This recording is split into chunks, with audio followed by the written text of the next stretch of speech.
This program was funded by Cincinnati Northern Kentucky International Airport, Toyota, AT&T of Kentucky, South Bank Partners, the Claibs family,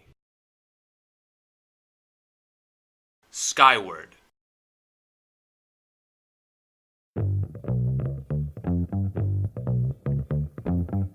You'd think they'd be a little more secretive about the goings-on inside 301B Elm Street in Ludlow.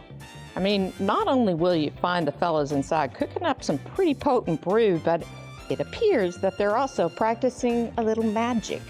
The creation of the world's first, at least we think, fortune-telling still. And yes, I did say fortune-telling still. Well, that came from Karis's head, but I was in charge of getting it made.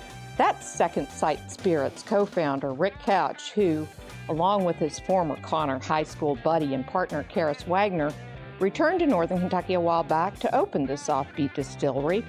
Karis, an industrial designer, and Rick, a mechanical engineer, had been living in Vegas, creating the elaborate props and machinery that put the magic in shows like Cirque du Soleil.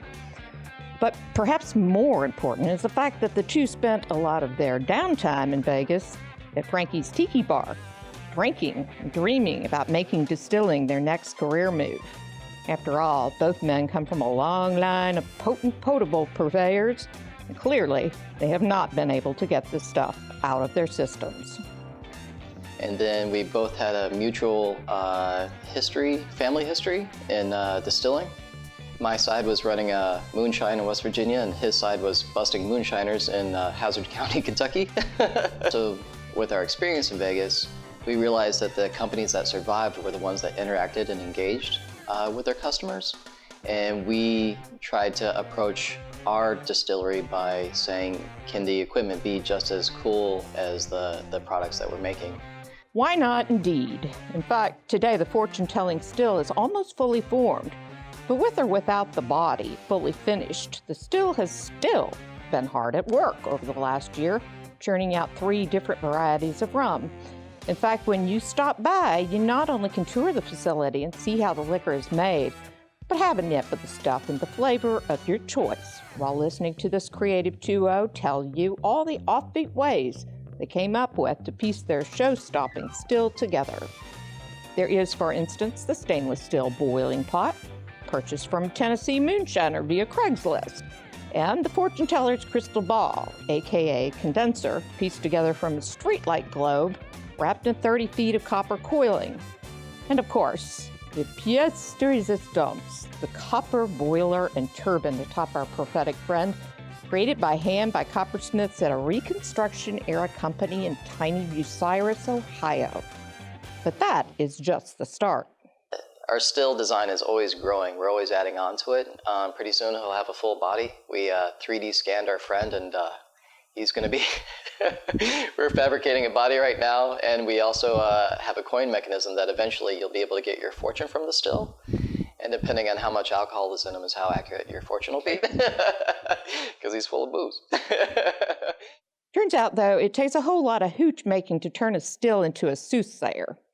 That's why now, in addition to rum, this pair and their fortune-telling pal are also making some high-end moonshine, named after one of Northern Kentucky's more affluent neighborhoods. So we have a new line of product coming out, which is called Villa Hillbillies Moonshine.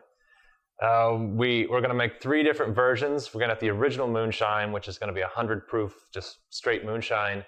And then we're going to have an apple pie and a fire jack. And the fire jack is flavored with some hot peppers. So it's quite a unique product. Frankly, we were a little afraid to ask how they were going to launch the moonshine product, since over the last year, the events that helped get the rum line going involved fire breathing, a la Circus Mojo, as well as person contest, and a Ludlow River Pirate Day. So you can imagine the debut for the moonshine will probably once again be something that puts Ludlow on the map, even if it is a treasure map. Ludlow was it's a hidden gem. It's the last undeveloped part of the riverfront this close to Cincinnati. It has so much potential, and Ludlow welcomed us with open arms, so it was kind of a nice partnership. We're bringing a lot of people into town, which is kind of a boon to everybody. It's really neat to watch other businesses grow here. And well, we had our first Ludlow River Pirate Day because we have a fencing school above us. We make rum, and then we set up a treasure trail throughout the city where if you visited the local businesses, you got a letter. But then that way it got people down into town, and then they had to go and visit all the different shops. And you know, half the battle is just getting somebody to walk through the door. And once they do, they can really discover how wonderful this place is. And as Ludlow grows, so does Second Sight and the other businesses locating here, which may be one reason why the next product planned for this distillery is a decidedly Kentucky one: bourbon. Wagner and Couch have got a batch aging as we speak and hope their blend will draw Kentucky Bourbon Trail traffic up to these parts as well in the future. They figure they've got something a little different to offer, since in a history-steeped bourbon industry, the Second Sight Spirit Distillery will be perhaps the only one whose focus is firmly set on the future. We realized that a lot of the distilleries, especially down south, had at least 90 years of heritage on us. So instead of looking towards the past for our inspiration, we decided to look towards the future. And it just kind of made sense for us to develop a motif about the future.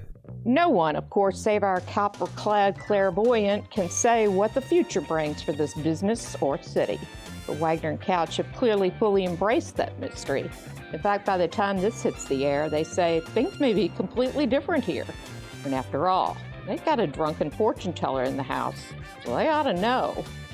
So it's kind of fun to watch that, and I think if you come back every 3 months, the place will be a little bit different for sure.